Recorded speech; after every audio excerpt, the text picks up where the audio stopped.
All right, folks, it's Friday, May 1st, and it looks like we have a Clarity Act compromise, the also Brooks Tillis deal. The text is out, and we're going to break down what it means for you as an investor in the digital asset space here in today's update.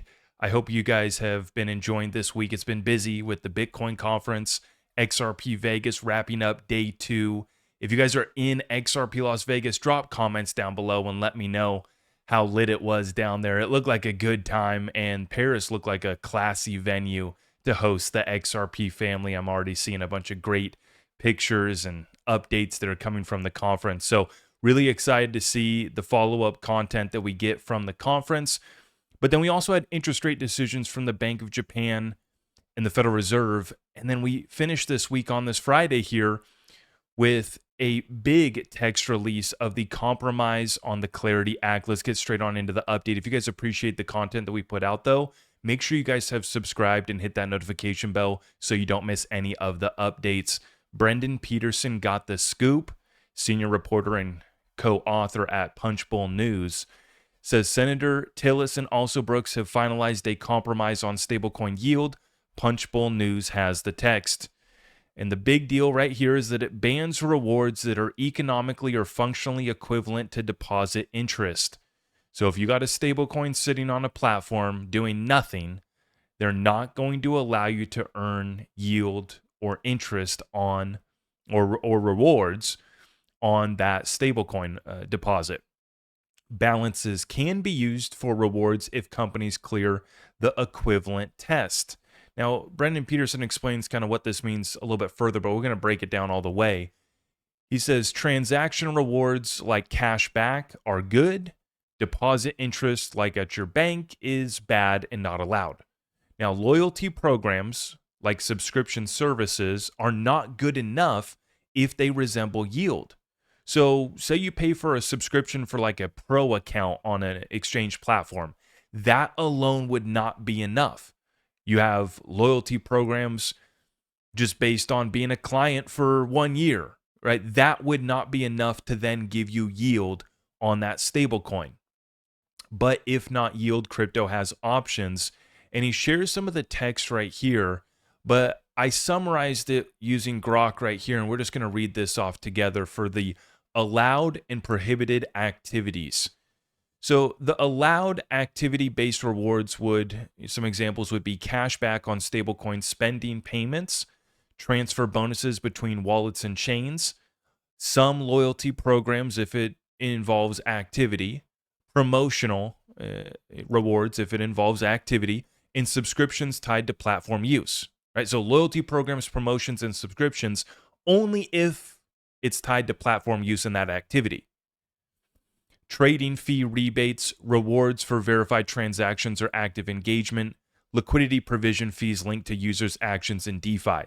Now, just to make it clear, this completely, DeFi is good to go. With this text and the rest of the Clarity Act, whether it involves a stablecoin or whether it involves Ethereum or Solana, all of that's protected. Not only, the Genius Act's protecting the stablecoins related to DeFi activity, and then it gets solidified in the Clarity Act, and it's going to be protected using any other digital asset for that matter as well, too. Essentially with just network participation, liquidity provision fees linked to staking, that's all going to be protected. So for example, if you have Ethereum and you have it on a platform and you're staking it with that platform, right, that would be a protected activity where you'd be able to still earn that yield. Obviously, this text right here, and this is focused on stablecoin rewards. And what they're worried about is deposit flight. But, for crazy folks like myself and many of you in the community, we treat XRP like a reserve. We're going to hold stablecoins, sure, and that might take some of our money out of the banks. But for the most part, we took our money out of the banks and we threw it into real value, real money, God's money. And intergalactic currencies like XRP. Call us crazy, but that's what we do. And so rewards based off of activity on that's going to be protected. Rewards based off of your stable coins are going to be protected. And this is why you've seen a shift in basically the terms that are now being used is rewards versus yield. And yield has been associated with platforms basically, generating you yield, returns, interest, whatever you want to call it, in many different ways. But this was focused primarily on don't let people hold their stablecoins on a centralized exchange or a platform and earn a yield for doing nothing. Now, we go back here to the prohibited activities. It's yield API simply for holding balances, rewards based on balance size or idle time, indirect revenue sharing mimicking interest, any structure regulators deem economically or functionally equivalent to deposit interest without identifiable activity. And that's that deposit equivalent test. The equivalence test distinguishes usage-driven incentives, which are allowed, from passive holding returns, which are banned, with final determinations by regulators like the OCC, FDIC, the Fed, Treasury, FinCEN, and CFTC and the SEC. So basically every regulatory body that touches money and investments will be regulating this. And so we have to wait for the final text of the bill. And then there will be a 1-year rulemaking period where we get to hear from all of these regulators, the Office of the Comptroller of the Currency, the OCC. We are going to hear from the FDIC, along with the Treasury and FinCEN as well. And then in certain aspects, it'll be under the purview of the SEC. In others, it's going to be, for spot trading, right? That's still going to be under the CFTC. And this is all being clarified in the Clarity Act as we're referring to it right now.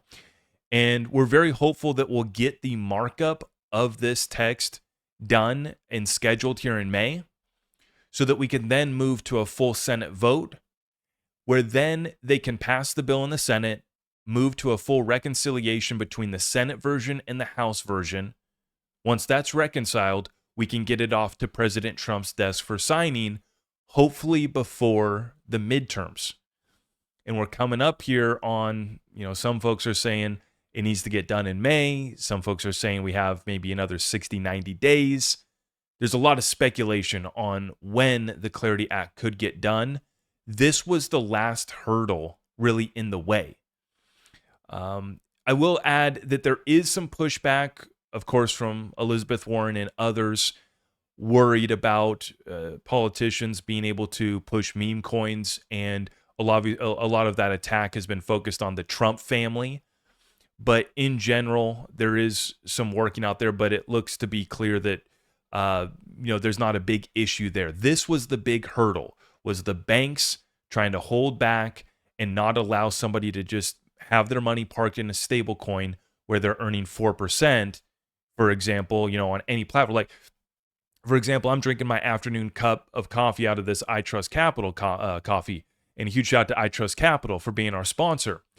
They started to use the language of rewards in the past interviews that we've done over the most recent months here because they saw where this was heading, and they're already working on ways where you'll be able to, engage on the platform, have some activity, and you'll be able to earn rewards on your ROUSD, which they've now added to their platform.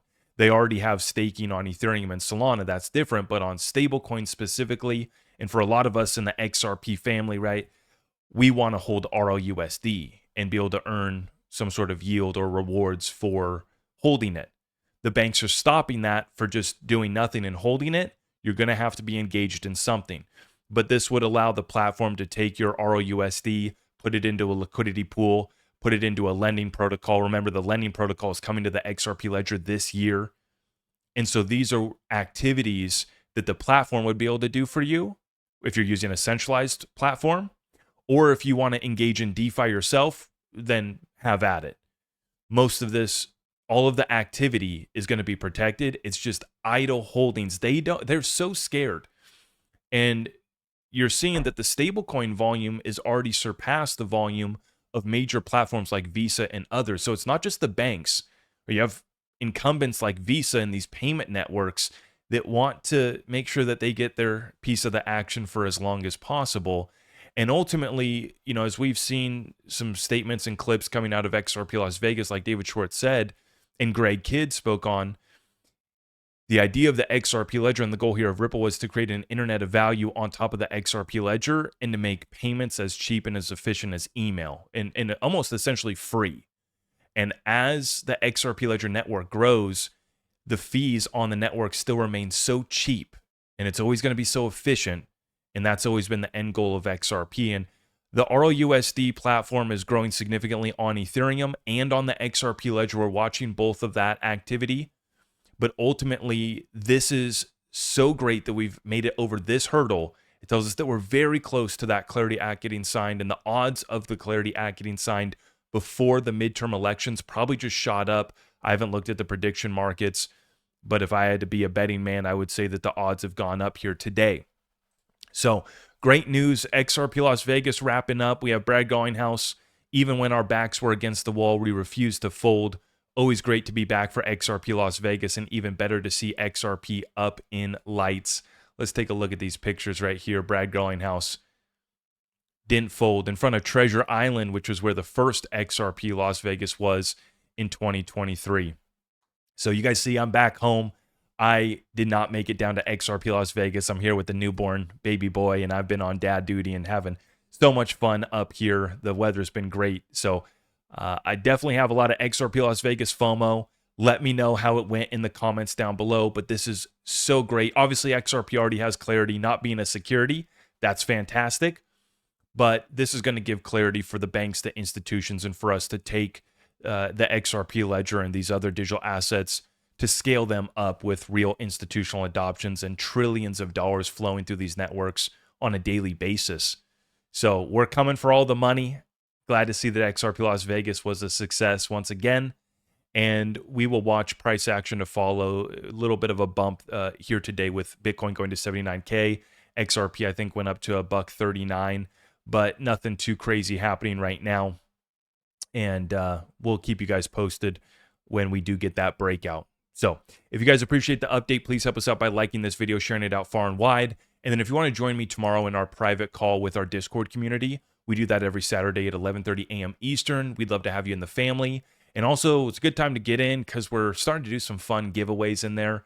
We're going to be giving away some XRP family merch and doing some other fun giveaways and stuff in there, on top of all the exclusive content and other resources and lessons that are included in that membership. I think that you'll find a lot of value over there. So check that out, ZachRector.com. Thank you for smacking it on the way out, and God bless you all. Have a great weekend.